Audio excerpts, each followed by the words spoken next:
Hello and welcome to Low Budget Gaming and welcome to another first Descendant video. So Ultimate Luna comes out in a few days along with the Husky dog. So you can prepare a little bit if you wanted in the meantime.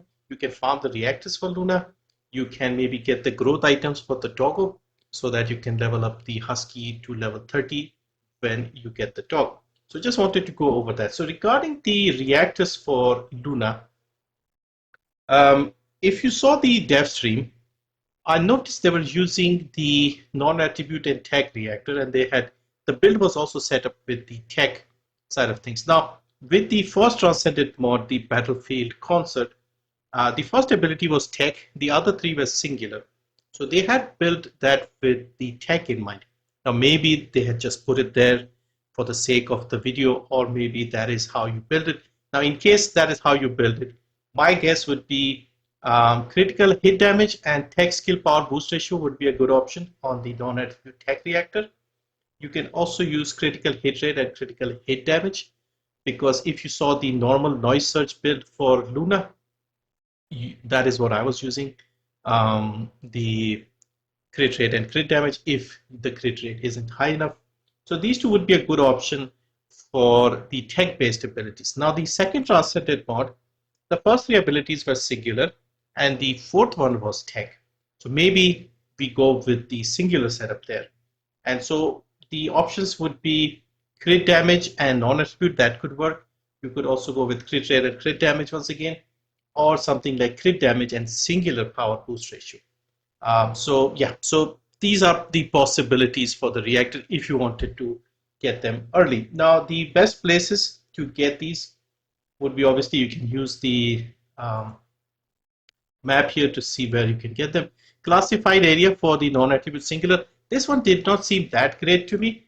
So what I would recommend is the permanent location for the non-attribute and singular reactor, which is in the Vespers and the Ruins area. And this mission in particular, Destroy Temple, this takes you about 25 seconds to do this. You can repeat this a bunch of times and you will get the non-attribute singular reactors. Okay, so you can do that to get this one here. This is the permanent drop location. Now for the other one, the tech reactor, if we see this week, we have Moongrave Basin. So you can run a few missions here. You could probably run this one here, or is it this one? I think it was this one that is a bit more useful. However, once again, we have permanent locations for this one, and the permanent location is much easier. It is Kingston Grand Square. So you can go here and run this mission over here, the Kingston Surveillance Radar, and you will get non-attributed tech reactor here. This is again a very short mission, 25 seconds, and you get a lot of reactors. I think this is also the location for fire and fusion reactors. So if you run this, you will get plenty of reactors, and pick the ones with the crit damage and the crit rate, or crit damage and the skill with tech or singular, the archetype I should say. So those would be the reactors I would recommend for Luna. By the way, if you want to get an idea of how to play Luna, if you've never played Luna, I'll link my noise search build Luna that I made a few months ago. You can just watch that and get an idea of how to play Luna if you wanted, because the first Transcendent mod, the Battlefield Concert, seems to work similarly. Also keep in mind, when you are going to farm for Ultimate Luna on the 4th, there will be new events starting, and in the first event, Sing Along with Luna, as soon as you get the Ultimate Luna, you will be given a Photon Imprinter. Now I have a Photon Imprinter from previously.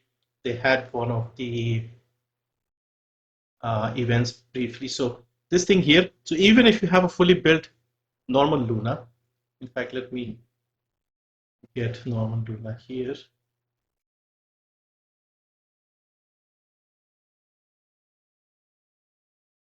So if you have, let's say, normal Luna like this, you can transfer all the catalysts onto Ultimate Luna using the Photon Imprinter. So it will save you the time of having to put the catalyst and taking each sort of catalyst afterwards to 1 to 40, 1 to 40 multiple times. You can just use the Photon Imprinter and get most of it done. Maybe there might be 1 or 2 adjustments you might still need to make, but it will save you on time and on the crystallization catalyst.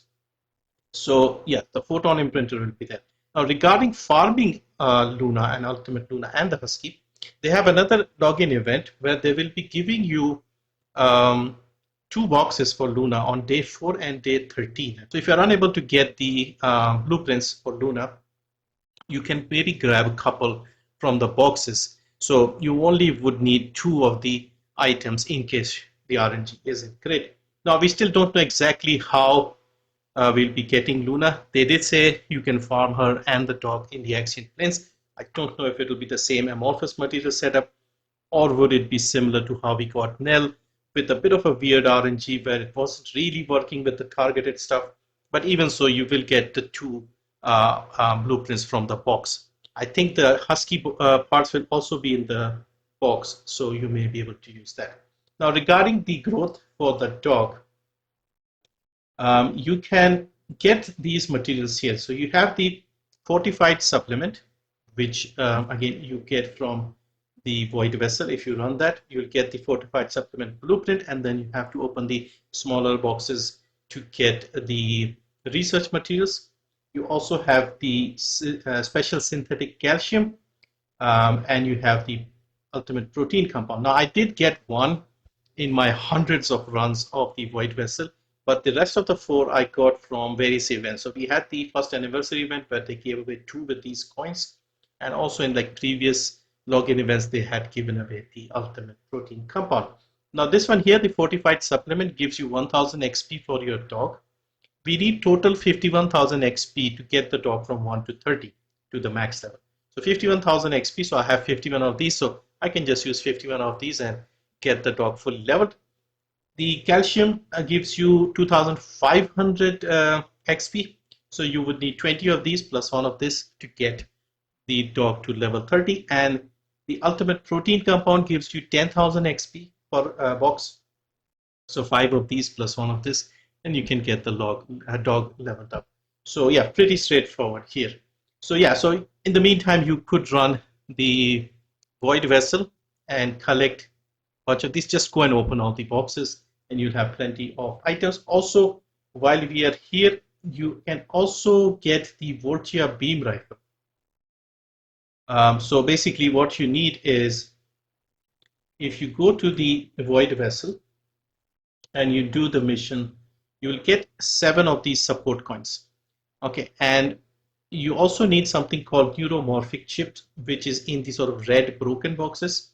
So if you collect all of that, you can farm another copy of the Voltia, or if you did not get the Voltia the first time, you can farm it, because I'm currently researching a second copy of the Voltia because I thought I'll make another version. So I just bought the items from Descendant because I had been running the Void Vessel and I had enough to get these. Now I made one with the multi-hit stuff. I was thinking of making a second one with the crit damage. So yeah, so I already had the coins, so I started researching them. So yeah, so you can do that as well. Get the growth items from the Void Vessel. You'll also get enough support coins in case you wanted the Voltia or the future guns. For example, Malevolent should come in episode 2 in November. So you may want that because that was a good battle pass gun. So yeah, so you can do these things while you wait for the 4th September update, or you could just, wait until then and then start farming if you wanted something to do. So yeah, that's it for this one. Thank you for watching. See you next time.